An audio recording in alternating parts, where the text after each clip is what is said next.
The Chennai Shopping Mall Shravana Sambaram KG Sale Nakshi Jewelry Mela Flat 50% off. Namaste, welcome to iDream Social Spotlight with Kavita.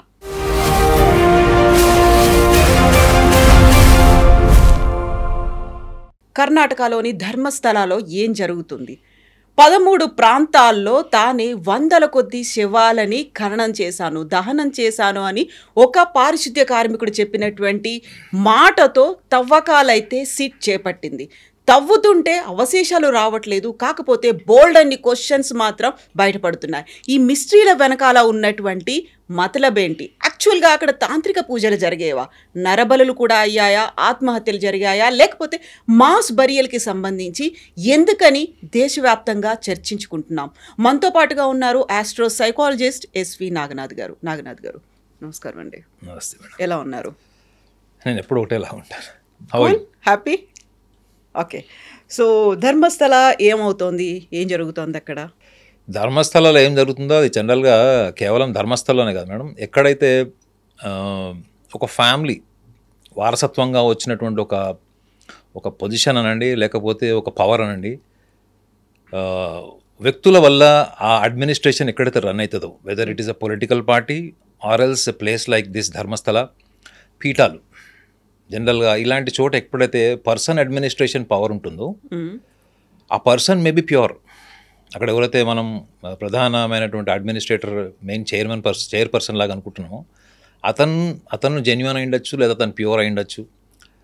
కానీ అతని కింద వాళ్ళు, అతని కుటుంబ సభ్యులు, వీళ్ళందరూ ఎంతవరకు జెన్యూన్ అన్నది అతను చూసుకోవడానికి వచ్చినప్పుడు అక్కడ ఒక పార్షాలిటీ, ఒక పక్షపాత వైఖరి ఉంటుంది తప్ప ధర్మబద్ధంగా ఉన్నాను, నేను ఎటువంటి పొజిషన్లో ఉన్నాను, నేను ఎటువంటి కుర్చీలో ఉన్నాను, నన్ను నమ్ముకొని సంవత్సరానికి 1 కోటి మంది, సుమారు 1 కోటి మంది దర్శనానికి వస్తున్నారు. ఆ ప్రాంగణాన్ని నేను ఎంత పవిత్రంగా ఉంచాలి, దాని శాంటిటీని ఎలా మెయింటైన్ చేయాలి భావితరాల వాళ్ళకి.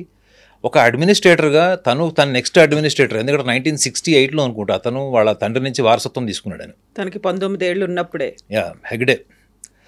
సో అది రేపొద్దున వాళ్ళ డిసెండెంట్స్కి కానీ, వాళ్ళ ఫాలోవర్స్కి కానీ, వాళ్ళ ఫ్యామిలీ మెంబర్స్ కూడా రేపొద్దున మళ్ళీ ఇదే పొజిషన్లో వాళ్ళు వచ్చినప్పుడు వాళ్ళు ఎటువంటి జాగ్రత్తలు తీసుకోవాలి. కొన్ని కాన్స్పిరసీస్ అనేది చాలా మటుకు కూడా, ఎటువంటి నిరాధారమైనటువంటి కూడా చాలా మటుకు కూడా కాన్స్పిరసీస్ వస్తాయి. అవన్నీ కూడా కాలానుగుణంగా మళ్ళీ క్లియర్ అయిపోయే ఛాన్సెస్ ఉంటాయి. ఏమి జరిగినా జరగకపోయినా చెడ్డ పేరు, నింద అన్నది కొన్ని ప్లేసెస్లో వస్తుంది. అందులో ముఖ్యంగా తెలుసు కదా మీకు, ముఖ్యంగా మనం ధర్మస్థలం గురించి మాట్లాడుతున్నాం కాబట్టి, ధర్మస్థలంలో అక్కడ ఉన్నటువంటి administration failure is one of the main aspects ఇందులో. అది మనము వాళ్ళు అంటే ప్రచారంలోకి వచ్చినటువంటి 100 నుంచి 500 శవాలు ఏదైతే చెప్తున్నారో అది ప్రచారంలోకి వచ్చినటువంటిది ఆధారరహితమైనది ఇప్పటి వరకు అది ప్రూవన్ ఫ్యాక్ట్ కాదు కాబట్టి. But administration failure or else అడ్మినిస్ట్రేషన్లో ఎక్కడొక పార్షాలిటీ, పక్షపాత వైఖరి, misuse of the power or else entertaining their own enticement towards the pleasure, the objective pleasures కూడా కావచ్చు. అక్కడ ఉన్నటువంటి కీలకమైన వ్యక్తి చేయాల్సిన అవసరమే లేదు మేడం. అతని తమ్ముళ్ళు కావచ్చు, బంధువులు కావచ్చు, చుట్టాలు ఎవరైనా కావచ్చు, ఆ సంస్థకు సంబంధించినటువంటి అడ్మినిస్ట్రేషన్లో ఉన్న ఫ్యామిలీ మెంబర్స్ ఎవరైనా కావచ్చు, ఎంతో అంత అటువంటి పక్షపాత వైఖరి ఉందని కూడా లోకల్ టాక్ ఉంది మేడం నాకు. ఎందుకంటే అక్కడ కర్ణాటకలో నాకు I have a branch office, I'm a regular visitor to the Bengaluru. So చాలామంది ఇటువంటి వాళ్ళు, ఈ బ్యాక్గ్రౌండ్ ఉన్నవాళ్ళు, అంటే ఈ పీఠాలకు సంబంధించిన వాళ్ళు, అక్కడ పనిచేసే వాళ్ళు కూడా అక్కడ మా దగ్గరికి కన్సల్టేషన్కి వస్తారు. సో నేను కూడా వాళ్ళని 1-2 సార్లు అడిగి చూస్తే ఒక కాన్స్పిరసీ ఎప్పటి నుంచో ఉంది, ఇటువంటి వాదన అయితే ఉంది. అక్కడ ప్రధానమైనటువంటి వ్యక్తి, కీలకమైన పదవిలో ఉన్నటువంటి వ్యక్తి అటువంటి లక్షణాలు ఉన్నాయి అన్నది అక్కడ వాళ్ళ వాదన కాదు. కానీ కుటుంబ సభ్యుల్లో ఎవరో ఒకళ్ళు అటువంటి వ్యక్తులు ఉన్నారు. సో వాళ్ళు అటువంటి కార్యాచరణ చేసినప్పుడు వాళ్ళు దాన్ని కప్పిపుచ్చుకోవడానికి ఎవరి మద్దతు తీసుకుంటారు? మళ్ళీ ఆ ప్రధానమైనటువంటి ఆ కుర్చీలో ఉన్నటువంటి మెయిన్ చైర్పర్సన్ ఎవరైతే ఉంటారో వాళ్ళు అవన్నీ కూడా ఏం చేస్తారు మేడం, ఎంతవరకు అది బయటికి రాకుండా ఉండడానికి చూస్తారు. ఎందుకంటే it's not the question of one incident, it is all about the reputation of the administration. So కాబట్టి అటువంటి కాన్స్పిరసీస్ ఉన్నాయి అన్నది local conversation. It is not my opinion. అక్కడ లోకలైట్స్ కొంతమంది ఎవరైతే ఉన్నారో వాళ్ళు కన్నా అక్కడ ఉన్నటువంటి ఏళ్ల తరబడిగా ఉన్నవాళ్ళు, వృద్ధులు కూడా వాళ్ళు విన్నవాళ్ళు, అంటే ఇప్పుడు వాళ్ళ వయసు 70 సంవత్సరాలు ఎవరైతే ఇటువంటి విషయాలు చెప్పిన వాళ్ళు. కానీ అక్కడ కూడా అక్కడ ఉన్నటువంటి సిబ్బంది, అక్కడ మహిళా సిబ్బంది కావచ్చు, లేదా భక్తులుగా వెళ్ళినటువంటి వాళ్ళు ఎవరు కూడా అఫీషియల్గా అక్కడ క్లెయిమ్ చేసి లేకపోతే బయట ఎక్కడో ఒకటి తెలిసిపోతుంది కదా, ఏదో ఒక రకంగా బయటకు వస్తుంది అది. అలాంటివి అక్కడ అఫీషియల్గా లేవు. ఇది మౌత్ పబ్లిసిటీ వల్ల వచ్చినవి. అంటే పలానా చోటు ఇలా జరిగి ఉండొచ్చు అన్నది మౌత్ పబ్లిసిటీ వల్ల వచ్చింది అదంతా. సో అక్కడ ఏమీ జరగలేదు అన్నది మాత్రం ఫ్యాక్ట్ కింద మనం చెప్పలేం. ఏదైనా జరిగి ఉండొచ్చు, బట్ జరిగిన దాంట్లో ఎంతవరకు వాస్తవం ఉన్నది సాక్ష్యాధారాలతో మనం ప్రూవ్ చేయాలి. కానీ ఇంకొక ఇది వన్ ఆస్పెక్ట్ మేడం. ఇది సెకండ్ ఆస్పెక్ట్ నేను ఈ కేసుని ఆద్యంతం దీన్ని చూస్తున్నప్పుడు ఒక వ్యక్తి అక్కడ శానిటైజేషన్ వర్క్ చేసినటువంటి ఒక వ్యక్తి వచ్చి ఒక కంప్లైంట్ లాంచ్ చేశాడు, ఒక ఇష్యూ రైజ్ చేశాడు. అందులో ఒక్క లాజిక్ని మీడియా ఎందుకు మిస్ అయింది అన్నది మీరు కూడా ఒక జర్నలిస్ట్గా చెప్పాలి. ఇప్పుడు మేడం, ఒక వ్యక్తి ఇన్ని సవాలు పూడ్చాడు, అబ్నార్మల్ కండిషన్లో ఉన్నటువంటి మహిళలను చూశాడు, వాళ్ళ మీద బట్టలు లేవు, కొంతమందికి అవయవాలు లేవు, కొంతమందిని కోసేశారు, కొంతమందికి ఆల్మోస్ట్ యాసిడ్ కూడా వాళ్ళ ఫేస్ మీద ఉంది, కొంతమందికి ఆర్గన్స్లో కూడా వాళ్ళు ఇట్లా మడ్ కూడా వాళ్ళు ఫిల్ చేసినవి. ఇటువన్నీ కూడా చెప్పడానికి వర్ణనాతీతమైనటువంటి చాలా భయంకరమైనటువంటి విషయాల్ని నేను చూశాను కళ్ళతోని. అట్లాంటి శవాలని క్రిమేషన్ చేశాను, బరియల్ కూడా చేశానని చెప్పాడు. సో ఒక వ్యక్తి అజ్ఞాతంలోకి వెళ్ళిపోయి కొన్ని సంవత్సరాల తర్వాత వచ్చాడు. ఆ వ్యక్తి ఆ సంస్థలో పనిచేసేటప్పుడు అతని యొక్క మానసిక స్థితి ఏంటి, సంస్థలో నుంచి అంటే వాళ్ళు భయపెట్టడం వల్ల సంస్థలో నుంచి బయటికి వెళ్ళిపోయాడు. ఎందుకంటే అలాంటి ఆ వ్యక్తులే మా ఇంట్లో ఉన్నటువంటి ఒక మహిళ మీద కూడా అత్యాచారం చేయబోయారు, అందుకని మేము తప్పించుకొని పారిపోయాము, ఇంకెక్కడో అక్కడ షెల్టర్ తీసుకొని ఉన్నాము అనే మాట. దీన్ని సైకాలజిస్టులు తీసుకోరు మేడం. మీ ఆడియన్స్ తీసుకుంటారో లేదో విమర్శిస్తారో లేదో తెలియదు. కానీ మీరు చూడండి, ఒక సగటు మనిషి ఎప్పుడు కూడా ఎలా ఆలోచిస్తాడంటే, మీరు చంద్రముఖి సినిమా చూశారు కదా, ఒక చంద్రముఖి సినిమాలో రజనీకాంత్కి క్లోజ్ ఫ్రెండ్ ఉంటాడు ప్రభు. నీ భార్యనే ఇందులో మెయిన్ కల్ప్రిట్ అని చెప్పినప్పుడు ఎందుకు తీసుకుంటాడు ఆయన? అవసరమైతే ఫ్రెండ్ని ఇంట్లోంచి ఎల్లగొట్టడానికి నిర్దాక్షిణ్యంగా ఒక సగటు మనిషిలాగా తన వ్యక్తిగత భావోద్వేగాల నుంచి ఆలోచిస్తాడు మేడం. ఒక సగటు మనిషి అనేవాడు అలానే ఆలోచిస్తాడు. తనకున్న నమ్మకము, తనకు ఉన్నటువంటి అభిప్రాయాలు లేదా తనకు ఉన్నటువంటి కొన్ని ప్రెజుడిసెస్ నుంచి విషయాన్ని అనాలిసిస్ చేస్తాడు. అంటే ఆ విషయాన్ని అనాలిసిస్ చేసేటప్పుడు ఆల్రెడీ ఒక ప్రీ ఒపీనియన్ ఉంటుంది. ఇప్పుడు ఆ వ్యక్తి అక్కడ ఎవరైతే అలిగేషన్ రైజ్ చేశాడో అతను ఒక డిఫెన్సివ్ మెకానిజం అంటారు ఆ సైకాలజీలో. అతను నువ్వు ఎందుకు పారిపోయావు ఎన్ని సంవత్సరాలు అంటే వాళ్ళని చంపేస్తున్నారు, వాళ్ళ భయానికి నేను వెళ్ళిపోయాను. అంటే ఒక ఆన్సర్ అన్నది ముందుగానే ప్రిపేర్ చేసుకొని నువ్వు చెప్పడం లాంటిది మేడం. అది సైకాలజీ వేరు, సైకాలజిస్ట్ పర్సెప్షన్ వేరే ఉంటుంది, ఆర్డినరీ పర్సన్స్ పర్సెప్షన్ వేరే ఉంటుంది. ఆర్డినరీ పర్సన్ దాన్ని ఏం చేసుకుంటాడు, యాక్సెప్ట్ చేస్తాడు. కరెక్టే, ఇంతకైనా మనకు ఫ్యామిలీ ముఖ్యం కదా, మన భార్య పిల్లలు ముఖ్యం కదా, వాళ్ళు ఎవరో చంపుతా అంటే ఏం చేస్తారు మనం? ఎందుకంటే జనరల్గా అలాంటివన్నీ మనం సినిమాలో చూస్తుంటాం. విలన్ వచ్చి బెదిరించడం వల్ల ఊళ్ళు ఖాళీ చేసి వెళ్ళిపోతారు, లేకపోతే ప్రాంతం ఖాళీ చేసి వెళ్ళిపోతారు, టెండర్లు వెయ్యారు, ఇవన్నీ కూడా సినిమాలో చూస్తాం. సో కామన్ మ్యాన్ తొందరగా ఒక కన్క్లూజన్కి వస్తాడు. కానీ ఒక సైకాలజిస్ట్ దాన్ని ఏం చూస్తాడంటే, ఫస్ట్ ఇతను స్టేట్మెంట్ ఇచ్చిన దాంట్లో చాలా సింపుల్గా, అంటే ఒక 10 ప్రశ్నలకి ఆన్సర్ చెప్పాల్సినటువంటి వ్యక్తి ఒకటే సమాధానంలో మొత్తం కట్ చేసి ఎడిటింగ్ చేసేసాడు దాన్ని అన్న తీసుకుంటాడు ఫస్ట్ సైకాలజిస్ట్. నువ్వు పారిపోయావు, అంతకుముందు నువ్వు ఎన్ని సవాలు పూడ్చిపెట్టావంటే అతను ఎంత లెక్క చెప్పాడు మీడియాకి? 106 కదా, 106 చెప్పాడు. మేడం ఒక్కసారి ఇమాజిన్ చేయండి, మన ఇద్దరం ఇక్కడ మాట్లాడుతున్నాం, ఇద్దరు కెమెరామెన్ ఉన్నారు, ఇక్కడ ఒక డెడ్ బాడీ పెట్టాడు madam. Can be able to comfortably do this show? So true. మన ఇద్దరము అంత కంఫర్టబుల్గా మనం చూడగలమా? ఇలా కూర్చొని మాట్లాడలేం. అట్లాంటిది మీకు ఒక యాక్సిడెంట్ అయింది, ఒక లారీ యాక్సిడెంట్, ఒక 2 వీలర్ మీద వెళ్ళేవాడు లారీ యాక్సిడెంట్ అయ్యి అబ్నార్మల్ కండిషన్స్లో ఉన్న వ్యక్తి మన కళ్ళ ముందర ఉంటే మనం ఇంత కంఫర్టబుల్గా మాట్లాడగలమా? చూసి తల తిప్పుకొని పోతూ ఉంటాం కదా, అలాంటి ఇన్సిడెంట్స్ చాలా చూసాం. అట్లాంటిది ఒక మగవాడు ఫస్ట్ ఆఫ్ ఆల్ తన జీవిత భాగస్వామిని తప్ప ఎవరిని నగ్నంగా చూడలేడు మేడం. చూడాలన్న ఊహ ఉన్నా కానీ అది ఆచరణ, అది it's not a fact, it is not a practically possible.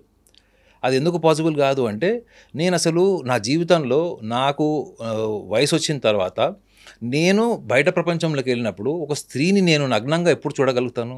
Unless and until I have a girlfriend and we are so much intimate and only then it is a private relation, it is absolutely private relation, private intimacy, అది with consult. అలాంటిది మీరు ఒక మహిళని నగ్నంగా కాదు అబ్నార్మల్గా చూశారు, రక్తపాతమైనటువంటి శరీరంతో అవయవాలు పగిలిపోయి దారుణమైనటువంటి కండిషన్లో ఉన్నటువంటి మహిళని మీరు నగ్నంగా చూశారు చాలామందిని. ఇది అతను క్లెయిమ్ చేసిన విషయం ఇది. అలాంటప్పుడు అతను నార్మల్ హ్యూమన్ బీయింగ్లా ఉంటాడా చెప్పండి madam? Will he be consistent for the long duration with the same mind set? నేను నా డ్యూటీ చేస్తున్నాను, నా దగ్గర శవం వచ్చింది, నేను పూడుస్తున్నాను అన్న మైండ్ సెట్తో ఒక కన్సిస్టెంట్గా అన్ని సంవత్సరాలు ఉండగలుగుతాడా? రెండో విషయం ఏంటంటే అతను అంత భయంకరమైనటువంటి శవాలు చూస్తున్నప్పుడు కేవలం వాళ్ళు నన్ను చంపుతారేమో అన్న ఒక భయంతో ఈ క్రిమేషన్ అంతా చేసి ఉంటాడా? అతని పాత్ర వాళ్ళ డబ్బులు తీసుకోలేదా? డబ్బులు తీసుకొని చేసి ఉండొచ్చు కదా ఆ టైంలో. సో అతన్ని ఫస్ట్ ఇన్వెస్టిగేషన్ చేస్తారు మేడం సైకాలజిస్టులు. ఫస్ట్ వెళ్ళి గొయ్యదెవరు మేడం, అందుకే అదే మేడం ఇక్కడ నేను ఆ కేసులో ఉన్నాను అనుకోండి మేడం, నేను ఆ కేసులో ఉంటే ఫస్ట్ అతనితో నేను మాట్లాడతాను madam, very confidentially. I will spend not less than 2 to 4 hours. ఎక్కడి నుంచి ఇన్వెస్టిగేషన్ స్టార్ట్ అవుతుందంటే ఇతని బాల్యం ఎట్లా గడిచింది, అదేవిధంగా బాల్యం ఎలా గడిచింది, బాల్యంలో తల్లిదండ్రుల ప్రేమ ఎంత దక్కింది, తల్లి ఎంత హింసాత్మకంగా ఉందా, ప్రేమభావంతో ఉందా, తండ్రి ఎలా ఉన్నాడు, తల్లిదండ్రుల మధ్య ఉన్నటువంటి రిలేషన్ ఎలా ఉండేవి, ఇతను సభ్య సమాజంలోకి వెళ్ళినప్పుడు ఎటువంటి బ్యాడ్ ఎక్స్పీరియన్సెస్ అయినాయి, ఇవన్నీ కూడా అతనికి ఒక వ్యక్తిత్వాన్ని ఎస్టాబ్లిష్ చేస్తాయి మేడం, ఒక పర్సనాలిటీని ఎస్టాబ్లిష్ చేస్తాయి. సో ఇందులో కనుక అతనికి క్యాటిక్ అండ్ బ్యాడ్ ఎక్స్పీరియన్సెస్, మీరు ఎప్పుడైనా అన్కాన్షియస్ మైండ్ అన్న పదం వినే ఉంటుంటారు, that state of unconscious mind. మన జీవితంలో మనిషి అనేవాడి జీవితంలో, ఇది సైన్స్ చెప్పిన విషయం మేడం, ఇది మనిషి అనేవాడి జీవితంలో most of the bad experiences, worst experiences and the painful experiences will adhere in unconscious mind, unconscious state of mind. అంటే ఏంటి, మనకి జీవితంలో చేదు భయంకరమైనవి మనకి అంతర్చేతనంలో అవి నిగూఢంగా ఉంటాయి. అది మనం కాన్షియస్ వరల్డ్లో ఎప్పుడైతే మనం కాన్షియస్లీ మనం పర్ఫామ్ చేస్తుంటామో మనకి తెలియకుండానే మన అన్కాన్షియస్ మైండ్ మన కాన్షియస్ మైండ్ని డామినేట్ చేస్తుంది మేడం. ఒక స్పర్ ఆఫ్ మూమెంట్లో మర్డర్ చేసేవాళ్ళు, స్పర్ ఆఫ్ మూమెంట్లో ఒక యాంటీ సోషల్ యాక్టివిటీ చేసేవాళ్ళు, వాళ్ళందరికీ కూడా వాళ్ళ సబ్ కాన్షియస్ మీద కంట్రోల్ ఉంటుంది మేడం. నేను ఈ పని చేస్తే నేను జైలుకి వెళ్తాను, ఇది యాంటీ సోషల్ యాక్టివిటీ, ఇది నేను చెయ్యలేను అనేటువంటి ఒక స్టేట్ ఆఫ్ మైండ్ ఉంటుంది మేడం. అదేది your sub conscious is control. ఇప్పుడు మీరు కెమెరా ముందు ఉన్నారు మేడం, మీకు తల గోక్కోవాలనిపిస్తే కూడా మీరు ఆలోచిస్తారు, ఎందుకంటే you'll become conscious because your subconscious controls. But there are some things మీ అన్కాన్షియస్ కంట్రోల్ చేయాలని ఏంటి అంటే మీరు కనురెప్ప మనం కొడుతుంటాం, మన ఐలిడ్ మనకి డైరెక్షన్స్ తిరుగుతుంటుంది. What is that cannot be control through unconscious mind which definitely do have an impact of your childhood. So ఈ అంతర్చేతనంలో ఉన్నటువంటి చైల్డ్హుడ్ని ఫస్ట్ ఇన్వెస్టిగేషన్ చేస్తారు మేడం. అంటే దీనికి ధర్మస్థలంతో కానీ, ధర్మస్థలం చాలా అది ఒక పెద్ద పుణ్యక్షేత్రం, అది లేదా 800 సంవత్సరాల చరిత్ర ఉంది. దీని బ్యాక్గ్రౌండ్ వల్ల ఈ ఇన్వెస్టిగేషన్ సైకాలజిస్ట్లో ఇతన్ని ఇన్వెస్టిగేషన్ చేయరు madam. They will not see the background of the Dharmasthala, whether it is a Dharmasthala or some church or some any mosque or any ordinary thing. They will see the person who claimed this allegation, consequences ఎలా ఉన్నాయి. ఇప్పుడు అక్కడ ధర్మస్థల కాబట్టి ఇదంతా వీళ్ళు ఇలా మాట్లాడుతున్నారు అనే వాళ్ళు కూడా ఉంటారు. ఇది ధర్మస్థలకు సంబంధించింది కాదు మేడం. ఒక భారతదేశాన్ని ఒక్కసారి కదిలించేసి నేషనల్ మీడియాలో ఒక పెద్ద న్యూస్ కింద మారిపోయినప్పుడు ఆ వ్యక్తి మీద ఎందుకు ఇన్వెస్టిగేషన్ లేదు? ఆ వ్యక్తిని పోలీస్ డిపార్ట్మెంట్ వాళ్ళే ఒక డిపార్ట్మెంట్ ఆఫ్ సైకియాట్రీ నుంచి కానీ డిపార్ట్మెంట్ ఆఫ్ సైకాలజీ నుంచి పిలుచుకొచ్చి అతనితో ఎందుకు ఎగ్జామినేషన్ ఎందుకు జరిగించలేదు?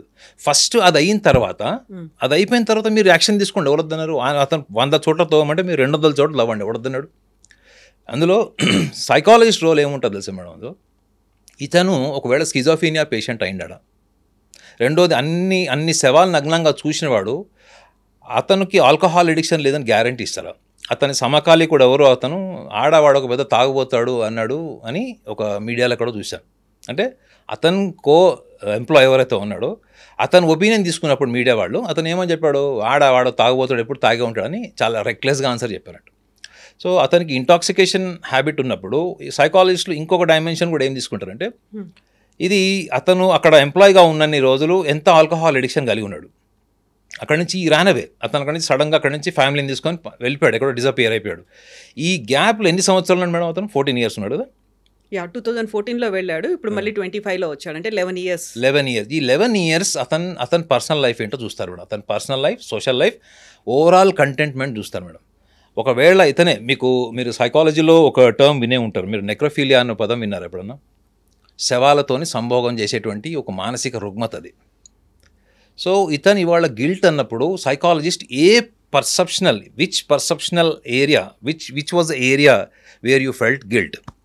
You are also the part of the performances with the nude woman.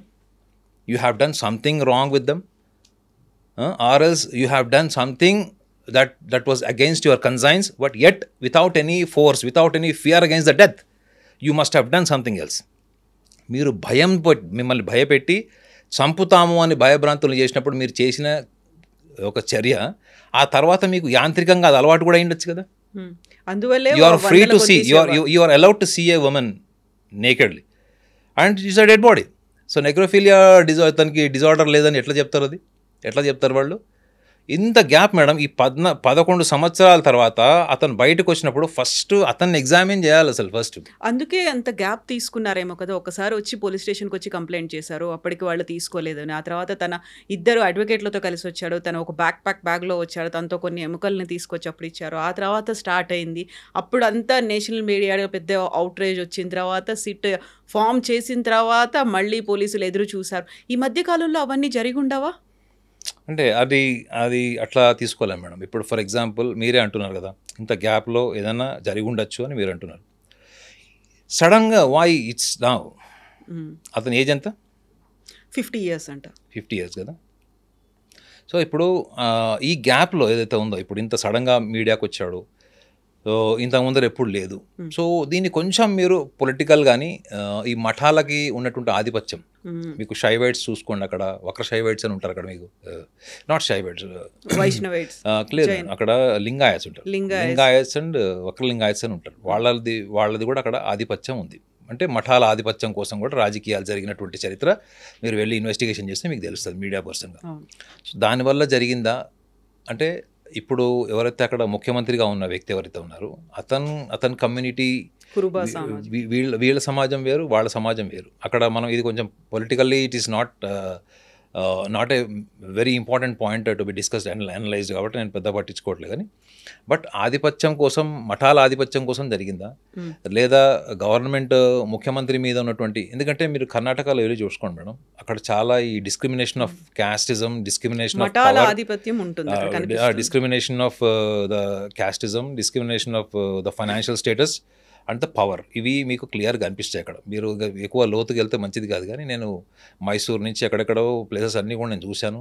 అక్కడ విలేజ్ ఎన్విరాన్మెంట్లో అక్కడ ఎలా ఉంటారు వాళ్ళకి, ఆ డిస్క్రిమినేషన్ ఆఫ్ ముఖ్యంగా టెంపుల్స్ ఏరియాలో కానీ, మీరు అర్బన్ బెంగళూరుకి వచ్చినప్పుడు చూస్తే అక్కడ ఉన్న అట్మాస్ఫియర్ ఎలా ఉంది.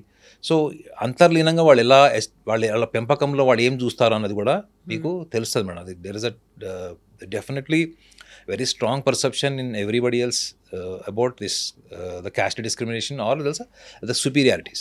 వాళ్ళు ఒక గ్రూపిజం మెయింటైన్ చేయడం అట్లాంటిది మనం చెప్పచ్చు అది. సో ఇటువంటి డిస్క్రిమినేషన్లో కూడా ఇలాంటి ఇన్సిడెంట్లో ఇతన్ని ఒక పాములాగా వాడుండొచ్చు. ఇతను definitely he is not alone madam. ఇతను చెప్పిన ఫస్ట్ ఆన్సరే గుర్తుపెట్టుకోండి. మీరు ఏ సైకాలజిస్ట్ అయినా కన్సల్ట్ చేసి చూడండి, ఒక ప్రొఫెషనల్ సైకాలజిస్ట్ని. నన్ను చంపుతారు అన్నారు, నేను చేశాను, నన్ను బెదిరించారు, నా ఫ్యామిలీ మెంబర్స్ని కూడా మాలస్టేట్ చేయడానికి ట్రై చేశారు, రేప్ చేయడానికి ట్రై చేశారు అనేది it is too much of defensive mechanism. అంటే నువ్వు సమర్థించుకోవడానికి ఒక 11 సంవత్సరాల తర్వాత నువ్వు సభ్య సమాజాన్ని కన్విన్స్ చేయడం కోసం నువ్వు ఎస్టాబ్లిష్ చేసుకున్న ఆన్సర్ అది. ఒకవేళ గిల్ట్ అంటారు మేడం, గిల్ట్ అన్న పదాన్ని మీడియా ఎంత ఈజీగా తీసుకొని చూడండి. గిల్ట్ ఎలా వస్తుంది మేడం మనిషికి? ఏ కారణమైన ఏ రకమైన గిల్ట్ అది? నువ్వు శవాలను పూడ్చిపెట్టడం వల్ల మాత్రమే గిల్ట్ అయితే 11 సంవత్సరాలు ఎందుకు లేదు గిల్ట్? అది ఇప్పుడు ఎందుకు వచ్చింది? ఆ 11 ఏళ్ల కాలంలో జరిగినటువంటి అంతర్మథనం అనేది ఉంటుంది చూడండి. నా చేతులతో నేను వందలాది శవాలకి అలా ఖననం చేశాను, కొన్నిసార్లు పెట్రోల్ డీజిల్ పెట్టి తగలబెట్టేశాను, లేకపోతే అలా వదిలేశాను. ఆ ఆత్మలన్నీ నాకు ప్రాపర్గా అంత్యక్రియలు జరగలేదు అని దే ఆర్ హాంటింగ్ మీ. అందుకనే నేను ఇప్పుడు బయటకు వచ్చాను, ఆ గిల్ట్ ఫీలింగ్తో వచ్చాను. అది కామన్ మ్యాన్ వింటాడు మేడం. నేను ఏం చెప్తాను మీరు, అది కామన్ మ్యాన్ వింటాడు. ఏమని కరెక్టేరా, చాలా అంతరాత్మ పరిశీలన జరిగింది, వెరీ ఆత్మ పరిశీలన చేసుకున్నాడు, ఇంట్రోస్పెక్టివ్ అని చెప్తారు. కానీ సైకాలజిస్ట్ అది తీసుకోండి మేడం. సైకాలజిస్ట్ ఏమంటాడంటే, సరే నువ్వు ఇన్ని సంవత్సరాలు రకరకాల శవాలు చూసావు, నేను ఇందాక కూడా అదే చెప్పాను. అతని జీవితంలో ఒక భార్యని మాత్రమే లీగల్గా నగ్నంగా చూసేటువంటి ఒక ఆర్డినరీ పర్సన్ మేడం. పోనీ ఒక 10 మంది గర్ల్ ఫ్రెండ్స్ ఉండే సమాజంలో లేడు, 10 మందితో తిరిగేటువంటి సమాజంలో కూడా అతని ఫైనాన్షియల్ పొజిషన్ కూడా అలా లేదు. అలాంటి వ్యక్తి అంతమందిని అబ్నార్మల్గా చూసినప్పుడు అతను నార్మల్గా ఉండడు మేడం. ఈ క్యాన్ నాట్ బి నార్మల్. మీ ఈ కెమెరామెన్స్ కూడా ఇప్పుడు మనం అక్కడ దాకా ఎందుకు మేడం, ఒక రోడ్డు మీద ఎవరన్నా న్యూడ్గా నడుచుకుంటూ వెళ్తుంటే మనం ఎంత షాక్ అయి చూస్తాం అసలు. ఆ మగవాళ్ళైనా కావచ్చు, ఆడవాళ్ళని కావచ్చు. అతను అన్ని వందల శవాలని చెప్తున్నప్పుడు వందల శవాలు ఎన్ని రకాల రూపాలు చూసుంటాడు వాళ్ళవి, ఎంత అబ్నార్మల్ కండిషన్ చూసుంటాడు అందులో వాళ్ళవి. 12 years ఒక మైనర్ కూడా ఉంది అని. అప్పుడు మీకు స్కిజోఫీనియా సిమ్టమ్స్ కూడా క్వశ్చన్స్ అడుగుతారు. ఏమని? చాలామందికి మీ సినిమాలో చూపిస్తాడు చూడండి, వాడు ఏదో ఒక క్రైమ్ చేసి ఉంటాడు, ఏదో మర్డర్లో ఉంటాడు, ఒక గ్రూప్ అందరు కలిసి మర్డర్ చేసినప్పుడు వాడికి సడన్గా వాడు చంపేసిన పర్సన్ యొక్క ఆత్మ నీడ అద్దం రూపంలో డ్రామాటిక్గా మనకు సినిమాలో చూపిస్తారు. ఇప్పుడు అతను ద స్టేట్ ఆఫ్ మైండ్ కాదని మీరు ఎట్లా చెప్తారు? మేబీ ఈ seeing something that which is not scientifically accepted or proven. అంటే మీకు విజువల్ హాలోసినేషన్స్ కూడా ఉండొచ్చు కదా. మేబీ అతను చనిపోయిన వాళ్ళ శవాల మొహాలు వాళ్ళవన్నీ కూడా అతను కనిపిస్తుండొచ్చు. ఇప్పుడు ఇది ప్రాబబిలిటీ, ఇది నేను గ్యారంటీ నేను చెప్పాను. ప్రాబబిలిటీ ఏంటంటే ఇతనికి శబ్దాలు కూడా వినిపిస్తుండొచ్చు. అంటే auditory hallucination and visual hallucination. So visual hallucination, auditory hallucination కూడా క్వశ్చన్ చేస్తారు madam. It is a very deeply you have to do research on these persons mind makeup. ఇప్పుడు 13 ప్రాంతాలు చెప్పాడు. 13 ప్రాంతాల్లో 6వ ప్రాంతంలో మొండెం దొరికింది, తల లేకుండా, స్కల్ లేకుండా స్కెలిటన్ దొరికింది అనుకున్నప్పుడు 11వ ప్రాంతంలో కేవలం తల మాత్రమే దొరికింది, అక్కడ స్కెలిటన్ లేదు, కానీ వేరే అవశేషాలు ఉన్నాయి. సో గతంలో వినిపించినటువంటి మాటలు అక్కడ ఏదైనా తాంత్రిక పూజలు జరిగి ఉంటాయేమో, నరబలి లాంటిది జరిగి ఉంటుందేమో అనేది. మళ్ళీ నిన్న దొరికిన 11వ ప్రాంతంలో దొరికింది కూడా ఒక పుర్రె దొరికింది, కొన్ని ఎముకలు దొరికాయి. అవన్నీ ఒకే పర్సన్వా అది ఐడెంటిఫై చేయలేదు. వీటన్నిటికి సంబంధించి ఒక కంక్లూజన్ అయితే ఇప్పటికి రాలేదు. సిట్ అయితే ఏం చెప్పలేదు. వినిపిస్తున్నవేంటి, అక్కడ గతంలో ఆత్మహత్యలు చేసుకునే వాళ్ళు డైరెక్ట్గా మోక్షం లభిస్తుంది అనేది, లేకుంటే తాంత్రిక పూజలు అయ్యేవి, నరబలులు కూడా జరిగేవి అనేది.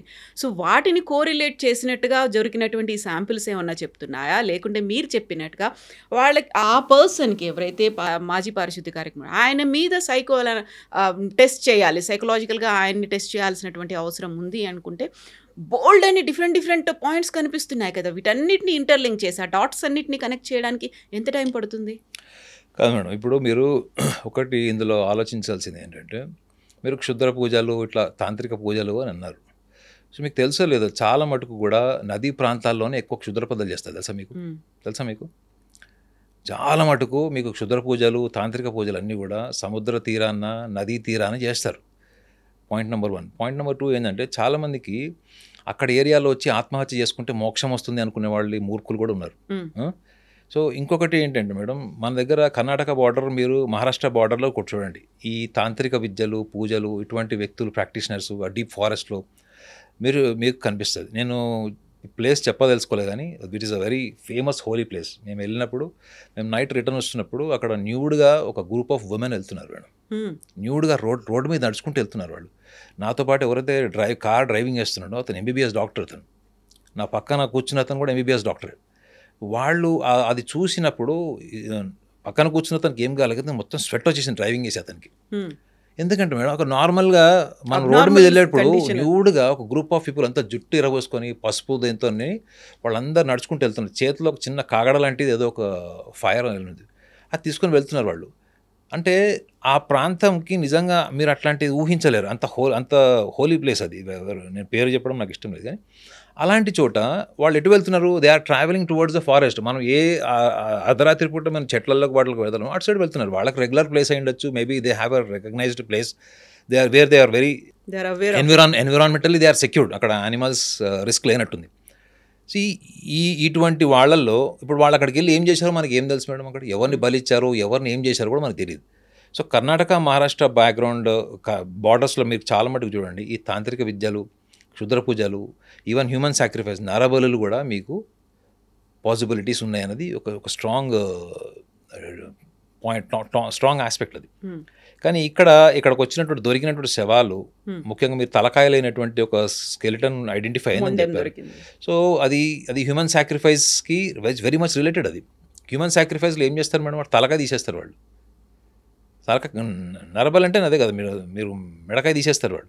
చాలామంది పెద్ద పెద్ద ఇండస్ట్రీలు కట్టుకునే ఇండస్ట్రీస్లో వాళ్ళు దిష్టి పడకూడదని, అక్కడ రక్తం ఉండాలని చెప్పేసి కూడా ఎక్కడెక్కడో పిల్లల్ని తీసుకెళ్ళి కిడ్నాప్ చేసి తీసుకెళ్ళి అక్కడ చంపేసినటువంటివి కూడా మీరు సినిమాల్లో కథనాలు చూసిన ఉంటారు. చాలామంది బయట కూడా దొరుకుతారు.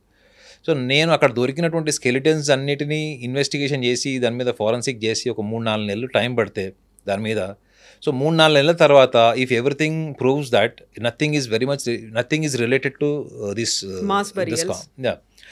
or else related to the person who has claimed as a I can say it is a conspiracy. I don't want to say it is a scientific fact.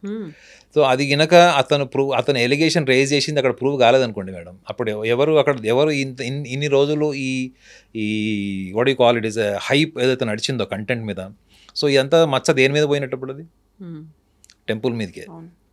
Temple administration నేను సపోర్ట్ చేయను madam, temple administration నేను support చేయను 100%. ఏ political administration, family administration కూడా నేను support చేయను. మన రాష్ట్రంలో కూడా మీకు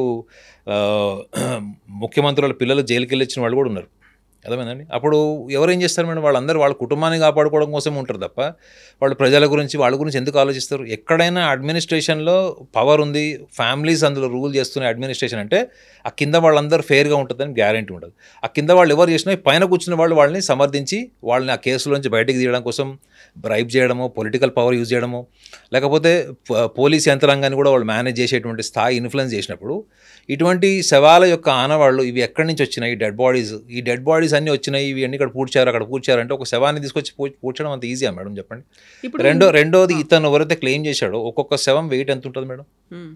కొన్ని బాలికలు 12 సంవత్సరాలు అని చెప్పారు, 60 kgs 40-60 kgs వెయిట్ ఉన్న ఒక వ్యక్తిని సింగిల్ పర్సన్ తీసుకెళ్ళి అది పూడ్చడం అన్నది అది ఇంపాసిబుల్. అది రెండోది ఒకటో రెండో అంటే చెల్ల పట్టచ్చు, అది డీజేటీలలో 5 నిమిషాల్లో పూడ్చాడు శవం, చూశారు కదా, అట్లాంటిది కాదు కదా అది.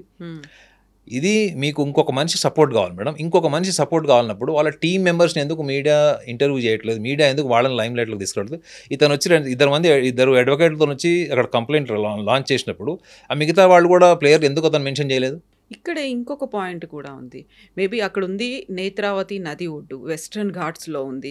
నది అనగానే అక్కడ పారుతూ ఉంటుంది, లేకుంటే సాయిల్ ఎరోజన్ అయిపోయి ఉండొచ్చు, కొన్ని ఏళ్ళు గడిచిపోయింది, 20 ఏళ్ళు గడిచింది కాబట్టి అక్కడికి చిన్న మొక్కలు కూడా మహావృక్షాలు అయిపోయి ఉండొచ్చు. తను చెప్పినటువంటి ప్లేసెస్ ఏవైతే ఉన్నాయో వాళ్ళు వేర్లతో కూడా కంప్లీట్గా కవర్ అయిపోయి ఉండొచ్చు, లేకపోతే అది కొట్టుకుపోయి ఉండొచ్చు. తను చెప్పినటువంటి ప్లేసుల్లో దొరకకపోవడానికి ఇవి కూడా రీజన్స్ అయి ఉండొచ్చు కదా. కానీ సైకాలజీ అట్లా తీసుకుంటుంది తెలుసా మేడం, ట్రామాటిక్ మెమరీస్.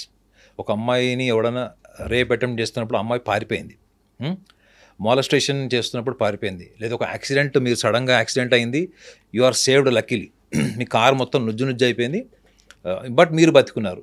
సో కొన్ని లైఫ్ ఇన్సిడెంట్స్ ఎట్లుంటుంది అంటే మనము తలుచుకుంటేనే దిగ్భ్రాంతి అయిపోయి, పానిక్ అయిపోయి, ట్రిమ్మర్స్ వచ్చేసి మన హార్ట్ రేట్ పెరిగిపోయి సివియర్ యాంగ్జైటీ వచ్చే ఛాన్స్ ఉంటుంది. సో ఇతను చూసినవన్నీ కూడా పోస్ట్ ట్రామాటిక్ స్ట్రెస్ డిజార్డర్కి వస్తాయి madam, actually which is called as a post traumatic stress డిజార్డర్కి వస్తాయి, అంటే PTSD. సో ఎందుకంటే ఇతను మర్చిపోలేక ఒక షాక్కి గురై ఇప్పుడు గిల్ట్ స్టేజ్కి వెళ్ళిపోయాడు. అంటే గిల్ట్ అంటే ఈజ్ ఆల్మోస్ట్ గిల్ట్ స్టేజ్కి వాడు వచ్చామంటే నువ్వు గడిచినటువంటి 11 ఏళ్లలో డిప్రెషన్లోకి వెళ్ళదని గ్యారంటీ ఏంది? అతను అంతగా చదువుకున్న బ్యాక్గ్రౌండ్ నుంచి వచ్చినటువంటి ప్రొఫెషన్లో అయితే అతను లేడు. సో వాళ్ళ సొసైటీలో, వాళ్ళ ఎన్విరాన్మెంట్లో ఇతను ఎవరికైనా ఇతను మూడ్ స్వింగ్స్ ఉన్నాయా, లేకపోతే ఇది స్కిజోఫీనియా ఉందా, లేకపోతే ఇంకేమైనా అబ్నార్మల్ సైకలాజికల్ ఇష్యూస్ ఉన్నాయా అన్నది వాళ్ళ సమాజంలో అసలు చర్చనే ఉండదు. అతను అటువంటి సమాజం నుంచి వచ్చాడు. అతనికి అక్యురేట్ మెమరీ ఉంటుందని గ్యారెంటీ ఎట్లా ఇస్తారు మీరు? ఇప్పుడు మీ ఐడ్రీమ్ లొకేషన్ ఉంది మేడం, మీరు ఒక 10 ఏళ్ల తర్వాత వస్తే ఈ లొకేషన్, ఈ బిల్డింగ్ ఇక్కడే ఉంటుంది, కానీ what all you have done in case if it is open forest, అవునా? If it is open forest, it is not a urban place, right? Open forest కావచ్చు, నదీ ప్రాంతం అంటున్నారు, నదీ ప్రాంతం దగ్గరకు వచ్చిన తర్వాత మీరు అప్పుడు ఉన్నప్పుడు ఓపెన్ ప్లేస్ అంతా కూడా ఇప్పుడు అక్కడ మహావృక్షాలు అయిపోయినాయి. సో అలాంటప్పుడు నువ్వు ఎగ్జాక్ట్ మెమరీతోనే వచ్చేటువంటి మానసిక స్థితిలో నువ్వు లేవు. First of all you have to understand madam, the journalist you should understand what is his state of mind to rise such a massive allegation in front of the media. So he was seeking attention from media. That is also a possibility. ఈ మధ్య కాలంలో social media ద్వారా వచ్చినటువంటి awareness, social మీడియాలో వచ్చిన identity వల్ల ఎక్కడో ఉన్న వాళ్ళందరూ కూడా లైమ్ లైట్లోకి వచ్చి హీరోలు అయిపోయిన వాళ్ళు, టాప్ సెలబ్రిటీస్ అయిపోయిన వాళ్ళు కూడా ఉన్నారు. సో ఈ యాంగిల్ కూడా చూస్తుంది మేడం. ఇతనికి ఏమన్నా చిన్నప్పటి నుంచి కూడా కోరుకుంది ఏమైనా జీవితంలో జరగలేదా, లేకపోతే మేబీ అతనికి చైల్డ్హుడ్ నుంచి కూడా ఒక ఐడెంటిటీ ప్యాషన్ ఉంది. ఎందుకు మీరు అఘోరీది మీ ఛానల్లోనే చేశారు కదా, అఘోరీది మీ ఛానల్లో చేశారు. 4 పిల్లల్లో వీడొక్కడే ఇట్లా ఉన్నాడు, వీడు చిన్నప్పటి నుంచి వీడి కోరికలు అట్లా ఉండే అని మీడియాలో వాళ్ళ ఫాదర్, మదర్, వాళ్ళ బ్రదర్స్ది, వాళ్ళ కలీగ్స్ది వీడియో చూసే నేను కన్క్లూడ్ చేశాను మేడం అది. Because he was severely suffering with some major attention disorder. అతన్ని తీసుకుపోయి దాన్ని మీరు ధార్మిక పరమైనటువంటి రంగేసి ఆ ధార్మిక రంగు మళ్ళీ అఘోరి ప్రసాద్ టెంపుల్లో పాటించారు కదా, పూర్ణకుంభ స్వాగతాలు కూడా అయ్యాయి ఆ టైంలో. మేడం ఇప్పుడు నా లాజిక్ మీకు అర్థమవుతుంది కదా. నేననేది ఏంటంటే అతను ఏ మానసిక స్థితిలో ఉన్నాడు అది scientifically it should be analysed. ఇప్పుడు నాకు ఆ ఛాన్స్ వచ్చింది అనుకోండి మేడం, నేను డెఫినెట్లీ అతను కూర్చోబెట్టి మాట్లాడతా. I will spend 1 week time with him. But నేను తీసుకునేది ఏంటంటే అతనికి బాల్యంలో అతని జీవితం ఎట్లా గడిచింది. First thing, there is a very very foremost thing. అది బాల్యం ఎలా గడిచింది, బాల్యం గడిచిన ఆ క్రమంలో అతను అవన్నీ చేస్తున్నప్పుడు ఆ విషయాలను ఎవరితో షేర్ చేశాడు, ఆయన భార్యతో షేర్ చేశాడా, లేకపోతే కూతురుతో షేర్ చేశాడా, ఇంట్లో ఎవరితో షేర్ చేశాడు, అది ఎవరికి తెలియదు. అది రెండోది, మీరు అది కనుక ఎవరితో షేర్ చేయకుండా మనసులో పెట్టుకుంటే అది that is another way of emotional unstable personality disorder. ఏదో ఒక రోజు బర్స్ట్ సర్ప్రైజ్డ్ ఎమోషన్స్ అన్నీ కూడా మీరు చూడండి మేడం. కొంతమంది చాలా పెద్ద పెద్ద ఇష్యూల్ని కూడా నార్మల్గా తీసుకొని హ్యాండిల్ చేస్తారు వైవాహిక జీవితంలో భార్యాభర్తలు. కొంతమంది చిన్న చిన్న విషయాన్ని కూడా విపరీతంగా పానిక్ అయిపోయి వాయిలెంట్ అయిపోయి కొట్టుకోవడం, కోర్టు వరకు వెళ్ళిపోవడం జరుగుతుంది. ఇష్యూ చాలా చిన్న ఉంటుంది. వైజాగ్లో ఒక గ్లాసు పాలు అత్తగారికి కోడలు గొడవ అయితే ఒక గ్లాస్ ఆఫ్ మిల్క్ వల్ల డైవర్స్ అయింది. నిన్న కూడా ఒక న్యూస్ వచ్చింది, డబ్బా మూత చాలా టైట్గా ఫిక్స్ చేశాడు భర్త అని చెప్పి భార్య డైవోర్స్ తీసుకుంటుంది. మీరు అక్కడ దాకా ఎందుకు మేడం. ఇప్పుడు సుష్మితా సేన్ది ఒక కాన్స్పిరసీ ఉంది. సుష్మితా సేన్ది ఆమె యాక్ట్ చేసిన మూవీలో హీరో మిథున్ చక్రవర్తి. మిథున్ చక్రవర్తి ఆ సినిమాలో ఇట్లానే ఒక ధార్మిక పరమైనటువంటి సంస్థకి ఒక ప్రధానమైనటువంటి పదవిలో ఉంటాడు. ప్లస్ ఇంకోటి చాలా పవర్ఫుల్ రిలీజియస్ ప్రాక్టీషనర్ ఆయన. ఆ సినిమాలో అతని క్యారెక్టర్. సో అతను డే అంతా ప్రవచనాలు అట్లాంటివన్నీ చెప్పి సాయంత్రం అవ్వగానే ఈ వేశ్యవాటికలో ఉన్న మహిళలతో కలవడం అట్లా ఉంటాడు అనమాట. అది సినిమా క్యారెక్టర్, అది మనకు సంబంధం లేదు. అది అందులో సుష్మితా సేన్తో కొన్ని అన్యూజువల్ పర్ఫార్మెన్సెస్ ఉంటాయి సినిమా షూట్స్లో. సో సుష్మితా సేన్ ఒకసారి సినిమా రిలీజ్ అయింది, సినిమా కూడా బాగా రన్ అయినట్టుంది, తెలీదు. ఆమె ఒక స్టేట్మెంట్ ఇచ్చింది ఏంటంటే, అది ఆ టైంలో Mithun Chakravarthy's approach towards me biologically was discomfort and which is more involved from his end. Okay. That she was not comfortable. She didn't felt comfortable, and even that was not stopped by the director. She was not feeling okay. She was not comfortable. She simply said, "I was not comfortable," and even when director said, "Okay," still it was continued. అంటే ఇవన్నీ కూడా ఏంటి, ఆమె ఆ టైంలో అట్లాంటి స్టేట్మెంట్లు ఇచ్చేసింది. నేను కంఫర్టబుల్ లేనను ఇంకోటి ఏదైనా ఇచ్చేసింది. బట్ డైరెక్టర్ ఓకే అని చెప్పిన తర్వాత కూడా షార్ట్ ప్రొలాంగ్ అయిందని ఏదో చెప్పింది. అది ఒక 5-6 ఏళ్ల తర్వాత, అవునా నేను అప్పుడు అలా చెప్పానా, నాకు అప్పుడు అలా అనిపించింది కాబట్టి చెప్పాను, but now I'm not feeling like that అని చెప్పిందంట. ఈ 5 సంవత్సరాల్లో మిథున్ చక్రవర్తి ఫిలిం ఇండస్ట్రీలో ఆయన మానసిక పరిస్థితి ఎట్లుంటుంది మేడం? మిస్ వరల్డ్ నాకు తెలిసి సుష్మితా సేన్ గారు, ఆమె 5 సంవత్సరాల్లోనే ఇన్ని మూడ్ స్వింగ్స్ అయ్యి అప్పుడు ఇచ్చిన స్టేట్మెంట్కి ఇప్పుడు ఇచ్చిన స్టేట్మెంట్కి మార్పు వచ్చిందంటే, ఒక ఆర్డినరీ టు ఆర్డినరీ పర్సన్ జీవితంలో భార్యని తప్ప ఎవరిని నగ్నంగా చూడలేడు. అలాంటి వ్యక్తి నగ్నంగా 150 శవాలు లేదా 100 శవాలని చూశాడు. అతని నార్మల్ స్టేట్ ఆఫ్ మైండ్ అని ఎట్లా మీడియా అసలు అతన్ని ఎందుకు వదిలేసింది అన్నది ఈజ్ మై లాజిక్ మేడం. ఇంకొకటి, ఆయన్ని విజిల్ బ్లోయర్గా ఇప్పుడు చూస్తున్నారు. ఒక ఇన్సిడెంట్ ఏదో జరిగింది, దాన్ని బయటికి వచ్చాడు, చెప్పాడు, ఆయనకు ప్రొటెక్షన్ ఇవ్వాల్సినటువంటి అవసరం ఉంది. ఇవన్నిటితో పాటుగా సీరియస్గా ఫోకస్ పెట్టాల్సినటువంటి ఒక కన్సర్న్, ఇన్ని దశాబ్దాలుగా అక్కడ ఆ ధర్మస్థలితో పాటుగా ఉజీరే అనేటువంటి ఈ 2 విలేజ్ల్లోనే ఎందుకని ఇన్ని మిస్సింగ్లు అయ్యాయి, అన్ఐడెంటిఫైడ్ డెత్ అనేది ఎందుకు జరిగింది అనేది చాలా వరకు పేరెంట్స్ పోరాటాలు చేస్తూ ఉన్నారు. మా కూతురికి న్యాయం జరగాలి అనేది 2003 నుంచి అనన్య భట్ తల్లి ఇప్పటికి కూడా ప్లకార్డ్స్ అవి పెట్టుకుని ఆ విలేజ్ అంతా కనిపిస్తోంది. అలాంటివి అయితే ఇన్సిడెంట్స్ ఉన్నాయి కదా, వాటి మీద ఫోకస్ పెట్టాలి కదా. ఓకే, ఇప్పుడు మనం ఈ పర్సన్ని, ఈయనకి భీమా అని పేరు పెట్టుకున్నారు. సో ఎలా అయితే నిర్భయాకి పేరు పెట్టారో, ఒక నిర్భయ అని ఈ పర్సన్కి భీమా అని పెట్టారు. భీమాకి సైకలాజికల్గా కొంచెం ఏదైనా ఎఫెక్ట్స్ ఉండొచ్చు, లేకపోతే ఆయన డిప్రెషన్లో ఉన్నారా ఇంకోటో అనుకోవచ్చు.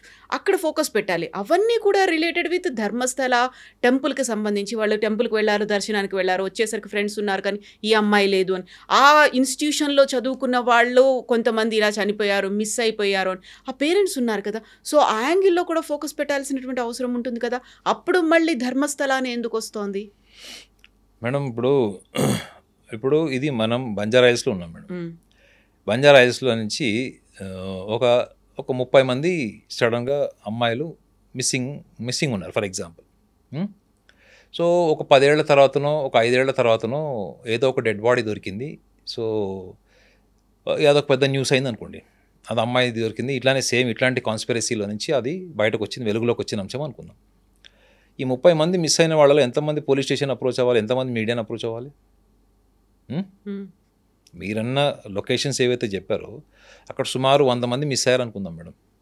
మారుమూల ప్రాంతాల నుంచి కావచ్చు, ఎక్కడన్నా కావచ్చు. ఎన్ని కేసెస్ వాళ్ళు, మా అమ్మాయి కూడా తప్పిపోయిందండి ఆ టైంలో, మా అమ్మాయి కూడా ఆ రోజు నుంచి ఈ రోజు అంటే సుమారు 15 ఏళ్ల నుంచి 20 ఏళ్ళు, ఒకవేళ మనం డ్యూరేషన్ క్యాలిక్యులేట్ చేసుకుంటే ఈ 15-20 ఏళ్లలో మా అమ్మాయి కనపడట్లేదంటే ఆ తల్లిదండ్రులకి అంతకంటే గొప్ప ఇన్ఫర్మేషన్ ఇంకోటి ఉండదు మేడం ఆనెస్ట్లీ. ఎందుకంటే అట్లీస్ట్ మన అమ్మాయి ఏమైందనే తెలుస్తుంది. ఒకవేళ మనకు అస్థిపంజరం దొరికితే మనం క్రిమేషన్ చేసుకొని ఎట్లా మన దగ్గర క్రిమేషన్ చేయకపోతే ఆత్మశాంతి ఉండదు అన్నటువంటి ఒక నమ్మకం ఉంటాం కాబట్టి. సో కనీసం ఎంతమంది పోలీస్ స్టేషన్ అప్రోచ్ అయ్యారు, ఎంతమంది నిజంగా పేరెంట్స్ ముందుకు వచ్చారంటే దానికి కూడా ఒక కాన్స్పిరసీ థియరీ తెచ్చారు. ఏంటంటే అట్లా ఎవరైనా ముందుకు వస్తే వాళ్ళని కూడా చంపేస్తారేమో, దగ్ధం చేశారని చెప్తారు. ఇప్పుడు నేరం అది పాసిబిలిటీ ఉండొచ్చు మేడం. ఎందుకంటే ఈ మధ్య మనం చాలా సందర్భాల్లో చూస్తున్నాం ఏంటంటే ఎవరైనా ఒక పవర్ఫుల్ పర్సన్ అతను ఇన్ఫ్లుయెన్స్ చేయాలి అనుకుంటే మాత్రం వాళ్ళకి లా అండ్ ఆర్డర్ కానీ పోలీస్ డిపార్ట్మెంట్ కానీ ఏం పెద్ద మ్యాటర్ కాదు. మన మన మన మన రాష్ట్రాల్లో కూడా చూస్తున్నాం, అధికారంలో ఉన్న పార్టీ అధికారాల్లో ఉన్నప్పుడు ఎటువంటి ఈ ఉమెన్ హెరాస్మెంట్కి సంబంధించిన ఈ హీరోయిన్స్కి సంబంధించినటువంటి విషయాలు కానీ, వాళ్ళ ఫోన్ కాల్స్ విషయాలు కానీ అధికారంలో ఉన్నప్పుడు ఎందుకు రాలేదు బయటికి? అధికారం నుంచి దిగిపోయిన తర్వాత ఎందుకు వచ్చినాయి? Some people will become generous to come in front of the media and they explore that what all the nonsense happened to them during their tough time. So అట్లాంటిదన్నా అక్కడ జరగాలి కదా మేడం. ఇప్పుడు మీరు ఇవాళ ఒక 100 మంది మిస్ అయ్యారంటే 20 కంప్లైంట్స్ అయినా రావాలి మేడం, మా అమ్మాయి మిస్ అయింది అనేది. సో ఇందులో ఫస్ట్ మనం ఒక నమ్మకానికి వచ్చేసాం ఏంటంటే అక్కడ 150 శవాలు ఇతను పూడ్చిపెట్టాడు అనేది ఫస్ట్ మన prejudice madam. We have developed A mind set that అరే అతను చెప్పాడు 150 శవాలు, అది వినడానికి బాగుంది మేడం. కానీ అతను ఎక్కడ పూడ్చిపెట్టాడు, ఎక్కడ తవ్వకాలు జరుగుతున్నాయి అన్నది మీకు మీడియాలో ఏమైపోతుంది, ఈరోజు 500 శవాలు కనపడ్డాయి, 100 శవాలు కనపడ్డాయి అన్నది నేను యూట్యూబ్లో టైటిల్ చూస్తున్నాను. ఆల్రెడీ దొరికిపోయినాయి, 30 దొరికినాయి. తీరా చూస్తే అది ధర్మస్థల స్టార్టింగ్ కేసులో ఏవైతే అనాలిసిస్ ఉన్నాయో అవే ఉన్నాయి కేసులో. సో మీడియాకి maybe it is a bread and butter for media or social media views or whatever it is. కానీ దాన్ని సైంటిఫికలీ సైకాలజికల్గా ఎట్లా ఆలోచిస్తారంటే ఫస్ట్ అతని క్లెయిమ్ చేసిందే కరెక్ట్ కాదు అన్నది సైకాలజిస్ట్ ఫస్ట్ పట్టుకుంటాడు. ఒకవేళ కరెక్ట్ అనుకోండి, అతని దగ్గర ఇన్ఫర్మేషన్ ఇప్పుడు ఫారెన్సిక్ డిపార్ట్మెంట్ కానీ ఈ దీని మీద ఏవైతే మనం అస్థికల గురించి మనం మాట్లాడుకుంటున్నామో ఇది 3-4 నెలల్లో తేలుతుంది మేడం. అట్లీస్ట్ వీళ్ళు నిజంగా నార్మల్గా చనిపోయారా, వాళ్ళకు చనిపోయేటప్పుడు ఎటువంటి బలవన్ మరణం జరిగిందా, వాళ్ళ ఆర్గన్స్ ఎందుకు తీసేశారన్నది ఇవి కొన్ని peripherally it will come after 4 months. But psychology ఏం చెప్తుంది దీని అన్నిట్లో అంటే ఫస్ట్ ఫండమెంటల్లీ ఎవరైతే క్లెయిమ్ చేశారో అతని మానసిక స్థితి ఏంది చూస్తే అదేదో 2-3 సంవత్సరాల కింద జరిగినట్టు లేదు, లేదా అతను చెప్పిన కూడా 5-6 సంవత్సరాల కింద విషయాలకు కూడా లేదు. అది ఎప్పటివి 1995 to 2014 ఆల్మోస్ట్ 98 నుంచి అని చెప్పారు అది. సో అలాంటప్పుడు దాని మీద అసలు ఫస్ట్ ఇతను ఎందుకు వచ్చాడు మార్కెట్లోకి అన్నది ఇన్వెస్టిగేషన్ చేస్తారు సైకాలజిస్ట్గా, నేను అది చేస్తాం ఫస్ట్. రెండోది ఇప్పుడు మీరు అన్నారు అక్కడ అస్థికలు దొరికినవి ఇవాళ నిజంగా అవి ఎంతవరకు ఆధారాలకి నిలబడతాయి, ఆ డీటెయిల్స్ అన్నీ కూడా ఇతను చెప్పిన వాటికి అక్కడ వాటికి ఉన్న కండిషన్కి ఎంతవరకు నిలబడుతుంది అన్నది కూడా దట్ ఈస్ అనదర్ ఆస్పెక్ట్. కానీ మీడియా ముందుగానే ఒక కన్క్లూజన్కి ఏమొచ్చేసిందంటే అతను చెప్పిన దాన్ని ఫస్ట్ నిజమని నమ్మేసి దాని మీద జరిగింది. ఎందుకంటే మీడియా జనరల్గా కొంచెం సెన్సేషనలైజేషన్ ఇష్టపడుతుంది కాబట్టి. కానీ ఇది సెన్సేషనలైజేషన్ కేసు కింద సైకాలజిస్ట్ అస్సలు తీసుకోండి మేడం. అర్థమైందా? ఒక రకంగా చెప్పాలంటే అనకూడదు కానీ చాలా కూల్గా ఫస్ట్ వీడు ఏం చేశాడు, వీడు బ్యాక్గ్రౌండ్ ఏంటి, వీడు ఎందుకు చెప్పాడు, ఇవన్నీ అనాలిసిస్ చేస్తారు మేడం. ఇవన్నీ అనాలిసిస్ చేసిన తర్వాత అప్పుడు అది లీగల్ ప్రొసీజర్ ఒకటి ఉంటుంది మేడం, అది సైకాలజిస్ట్ రోల్ ఉండదు. లీగల్ ప్రొసీజింగ్ ఏముంటుంది, అది వీడు చెప్పిన చోటు పలానా చోటకి వెళ్దాం, వాడు ఒక ఎఫ్ఐఆర్ దర్జ్ చేస్తాడు, తర్వాత మళ్ళీ దానికి కోర్టు నుంచి ఆర్డర్ అన్నో లేకపోతే పోలీస్ స్టేషన్ నుంచి పర్మిషన్ ఏవో తీసుకొని మొత్తానికి వెళ్ళి అది ఫిజికల్ ఆపరేషన్ జరుగుతుంది. కానీ ఇతని మెంటల్ కండిషన్ ఏంటి, ఇతను ఎందుకు చెప్పాడు ఏంటి, వీళ్ళందరినీ చుట్టూ తిప్పుకోవడం కోసం చెప్పాడా, నిజంగా అతను ఒక 2-3 శవాలు పూడ్చుండొచ్చు, అతను కూడా షాక్కి గురై ఉండొచ్చు. ఆ 2-3 శవాలని నేను ఒక 100 శవాలని చెప్తే తప్ప వాళ్ళ మీడియా రాదు అక్కడికి, 100 శవాలని చెప్తే కదా న్యూస్ కాదు. కాబట్టి నేను 100 శవాలని చెప్పడంలో అర్థం ఉంది అనే ఆ ఇంటెలిజెన్స్ నాకుందా, ఇవన్నీ కూడా మానసికంగా వాళ్ళు ఎస్టాబ్లిష్ చేసుకుంటుంటే మైండ్ సెట్ మేడం, అది మైండ్ మేకప్ అంటారు. ఇది కూడా ఇన్వెస్టిగేషన్ చేస్తుంది. సో ఇవి ఇన్వెస్టిగేషన్ చేశారనుకోండి మేడం, మీకు ఏమైపోతుంది, మీరు వేర్లు వేర్లు పట్టుకున్నట్టు ఉంటుంది, ఆకులు కొమ్మలు పళ్ళు దాని జోలికి సూపర్ఫిషియల్ ఎనాలిసిస్ ఉండదు మేడం. రూట్స్కి వెళ్ళిపోతే ఏంటంటే ఇతనే సరిగ్గా మెంటల్ కండిషన్ బాగోలేదన్నప్పుడు ఇతను 100 శవాలని అప్పుడు ఏం ఫిక్స్ అవుతామంటే మనము ఓకే మేబీ ఇతను ఒక 5-10 శవాలు అట్లా చేసి ఉండొచ్చు. సో లెటస్ ఇన్వెస్టిగేషన్ అనుకుంటారు. ఈ హైప్ మొత్తం పోతుంది మేడం. ఈ న్యూస్లో ఉన్న హైప్ అంతా ఎగిరిపోయి ఓన్లీ ఆ లాజికల్ ఫ్యాక్ట్స్లో నియరింగ్ ఫ్యాక్ట్స్ దగ్గరికి వెళ్తుంది. అది కూడా మళ్ళీ ఫారెన్సిక్ డిపార్ట్మెంట్ 3-4 నెలలు టైం తీసుకొని నిర్ధారించి ఎస్ ఇతను చెప్పిన దాంట్లో కొన్ని కరెక్ట్ ఉన్నాయి, కొన్ని కరెక్ట్గా లేవు, పర్సంటేజ్ ఎంత ఉంది, ఇవన్నీ కాదు అసలు ఇతను చెప్పిన దానికి అక్కడ మ్యాచ్ కాలేదనుకోండి, ఇంకా అప్పుడు జనాలు అనుకుంటారు. అక్కడ దాకా ఎందుకు madam, Sridevi film actor Sridevi ఆమె చనిపోయినప్పుడు 100/100 సోషల్ మీడియా ఎలక్ట్రానిక్ మీడియా అంతా మర్డర్ కిందనే ఇన్వెస్టిగేషన్ చేసినప్పుడు నేను ఒక ఛానల్లో డిబేట్కి వెళ్ళినప్పుడు నన్ను అడిగితే నేను యాంకర్ని అడిగాను అనమాట, అది అసలు మర్డర్ని ఎట్లా ధృవీకరించారు, అది మర్డర్ అయితే ఫస్ట్ బోనీ కపూర్ లోపల ఉంటాడు కదా, జైలు ఉంటాడు కదా, లేదా బోనీ కపూర్కి ఎంతో అంత ఇన్ఫర్మేషన్ ఉంటుంది, ఏదో సమ్ కాన్స్పిరసీ జరుగుతుంది కదా అంటే, లేదు సార్ అది మర్డర్ అని చేస్తేనే జనాలు చూస్తారు లేక చూడరని చెప్పాడు యాంకర్ చెప్పాడు. సో లాస్ట్కి ఏం తెలియదు, అది న్యాచురల్ డెత్ కిందకి రాలేదు, అది something was happened which is not natural but it was deliberate. ఆమె ఆల్మోస్ట్ సూసైడ్ కిందకి వచ్చింది. అది శ్రీదేవి గారు సూసైడ్ చేసుకున్నారని చెప్తే ఎవరు చూడరు, ఆమె ఎందుకంటే ఒక లెజెండరీ లాగా ఊహించుకునేవాళ్ళు, ఆమె అంత వీక్గా ఉంటుంది, సూసైడ్ చేసుకుంటుంది అనే మైండ్ సెట్ని తీసుకోరు అన్నది కూడా వ్యూవర్స్ పర్సెప్షన్ అని మీడియా కన్ఫర్మ్ చేసుకున్నప్పుడు, మీడియా ఎటువంటి కోణంలో స్పెక్టేటర్స్ వ్యూవర్స్ చూస్తారన్నది కూడా దృష్టిలో పెట్టుకొని చేయడం అన్నది సైకాలజీ అసలు తీసుకోదు మేడం. సైకాలజీ ఏమంటుందంటే అసలు అతని మోటివ్ ఏంటి, అతని టార్గెట్ ఏంటి, అతను రేపు పొద్దున ప్రూవ్ చేయలేకపోతే అతని పరిస్థితి ఏంటి, ఫ్యామిలీని ఎక్కడ పెట్టాడో ఇప్పుడు కూడా ఎవరికి తెలియదు, ఫ్యామిలీని ఎక్కడో దాచిపెట్టాడు, ముసుగేసుకొని వచ్చాడు. ముసుగేసుకోవడం కూడా సైకాలజీలో ఒక పాయింట్ చెప్తారు మేడం, అది తీసుకుంటారో లేదు తెలియదు కానీ, మీరు అపరిచితుడు సినిమా చూసారా? అపరిచితుడు సినిమాలో అపరిచితుడు ఒక డ్రెస్ ఉంటుంది, డ్రెస్ కోడ్ ఉంటుంది. ఆ డ్రెస్ కోడ్లో మీరు రాము పోతాడు, రేమో పోయి అపరిచితుడు థర్డ్ క్యారెక్టర్ ఉంటుంది.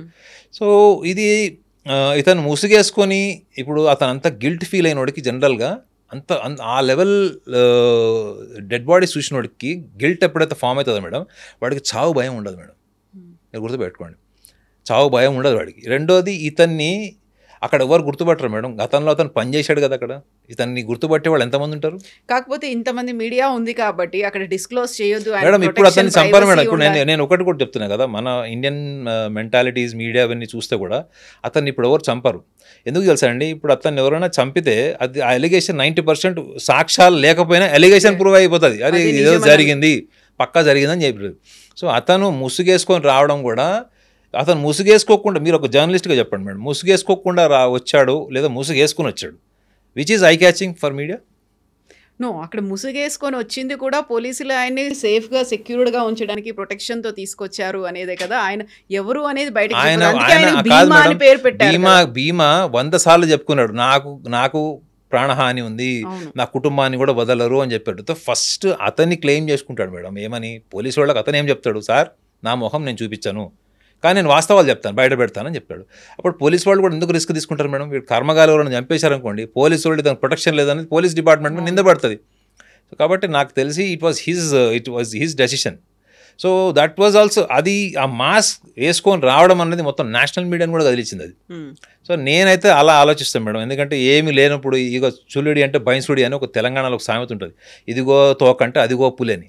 సో ఇది ఏమి జరగలేదు అన్నది నేను అనట్లేదు madam, there is something mess, there is some mess, but it is not visible, it is not scientifically as such, it is not proven. So అలాంటప్పుడు మనము అక్కడ జరిగి ఉంటుంది, ఇట్లా జరిగి ఉంటుంది అన్నప్పుడు ఫస్ట్ మీరు assassination of the administration of the Dharmasthala first thing.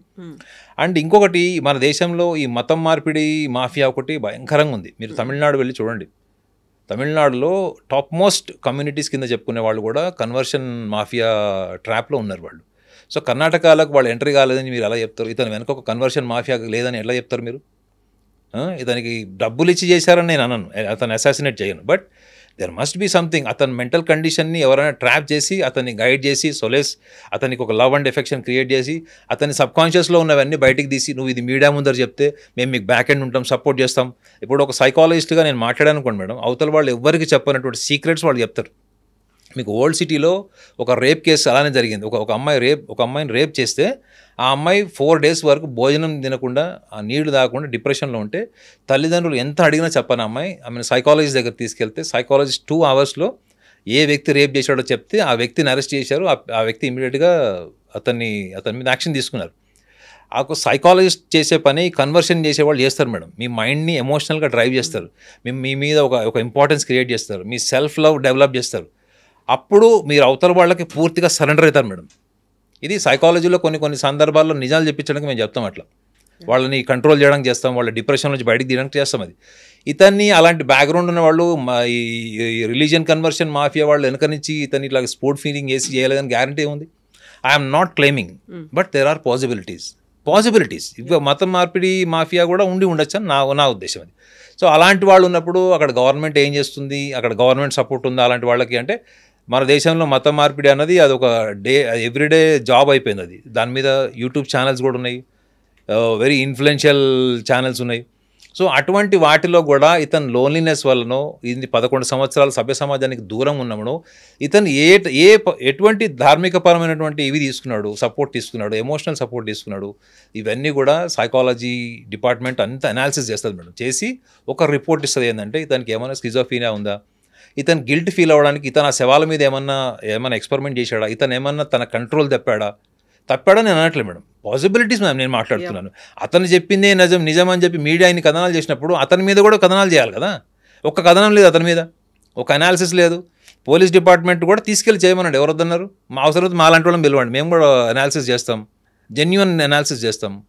So అలాంటప్పుడు ఇవన్నీ కూడా పాసిబిలిటీస్ మేడం. సో కాబట్టి అతన్ని కోణాన్ని మీడియా కూడా దృష్టిలో పెట్టుకునే టైము ఇంకొక 3-4 నెలలు వస్తుంది చూడండి మీరు. ఇంకో 3-4 మంత్స్లో ఇప్పటి వరకు మీడియా ధర్మస్థలము, శవాలు, మహిళల్ని పూడ్చారు, ఇవన్నీ నెక్స్ట్ ఇతని కోణాన్ని కూడా మీడియా, ఇతని కోణం ఎప్పుడైతే వస్తుందో మేడం మ్యాటర్ క్లోజ్ అయిపోతుంది. అంటే ఎందుకంటే అది మనకు స్పైసీ కాదు కదా మీడియాకి. ఇతనికే కోసం అబ్నార్మాలిటీ ఉందని కనుక మీడియా నిర్ధారించిందంటే ఇది అఘోరికి చేసినట్టు, చాప్టర్ క్లోజ్. ఎస్ నాగనాథ్ గారు, థ్యాంక్ యూ సో మచ్ అండి. చూడాలి 360 degrees యాంగిల్లో ఎలాంటి ఇన్వెస్టిగేషన్ జరుగుతుంది అనేది. థ్యాంక్ యూ సో మచ్ అండి. Thank you. నిజంగా ప్రస్తుతం ఉన్నటువంటి సమాజం దేనికి ప్రయారిటీ ఇస్తుంది? ఆర్థిక సంబంధాల చుట్టూ మాత్రమే తిరుగుతుంది. మళ్ళీ ఎన్నికలంగానే చాలా విరక్తి కలుగుతాం. మంచి అనిపిస్తుంది కదా, లేడీస్ కూడా ఛాలెంజింగ్ జాబ్స్ చేసినప్పుడు చాలా బాగుంటది. ట్రాఫిక్ అసిస్టెంట్స్ గా నియమించిన ట్రాన్స్జెండర్స్ అందరితో సాల్యూట్ చేయించుకుంటున్నారు. ఫుడ్ డెలివరీ ఇవ్వటానికి వెళ్ళినటువంటి డెలివరీ బాయ్ అనిల్ పై కళ్ళ ముందు